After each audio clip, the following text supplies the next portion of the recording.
guess for us, we really went on that strengths-based journey to change the way we talk about development. Is to have that real strengths lens, that positive lens of utilising your strengths and where you're naturally talented versus on fixing those weaknesses, or always focusing on, I guess, the negatives or the things that we need to work on and develop.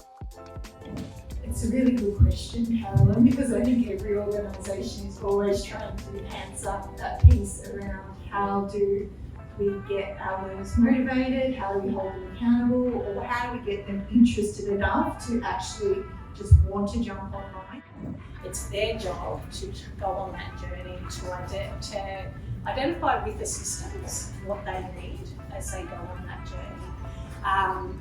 And then they'll tap into me and my team as well to what else can we do to support those journeys as well from a learning perspective. But I do think that the leaders need to take ownership of empowering their teams to go on that journey. Finding the Gen Zs, even though maybe not accountable for their own learning, they're so hungry to drive their career and they want to be in their next role tomorrow.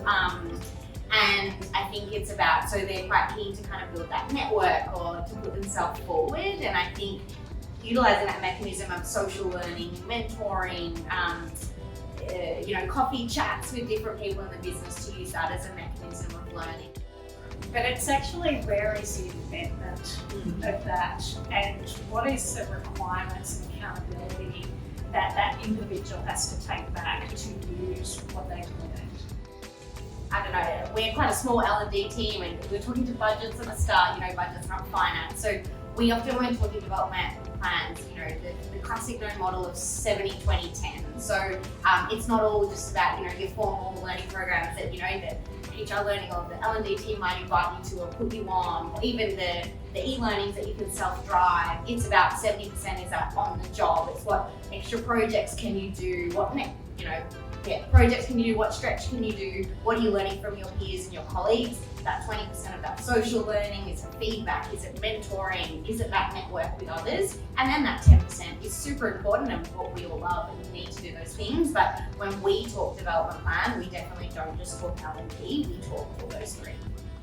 I think it's about enabling them with what I like to call meta skills. So teaching them how to be active learners, teaching them to have a growth mindset, teaching them to be curious and ask questions.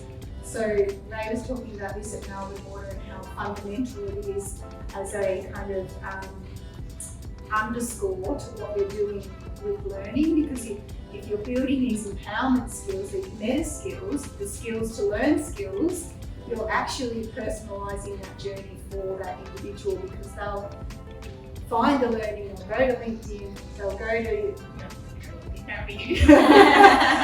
they'll go to YouTube and watch a tutorial, they'll kind of find the answers themselves, and that is personalisation. Yet again, the attitude they bring to their own learning, so they can influence it directly themselves as learners. Utilising gamification and LMS systems, and that it depends on how it's done and how it's structured. But that can absolutely really help to drive, especially with the Gen Z, because they love a competition and they love to have fun with their learning. I think there's three ways to look at it. The tech that we can use to enable the leaders and the L&D teams and how they support to build really good meaningful learning, and then also what attitude the individual brings to their learning journey at the organisation as well.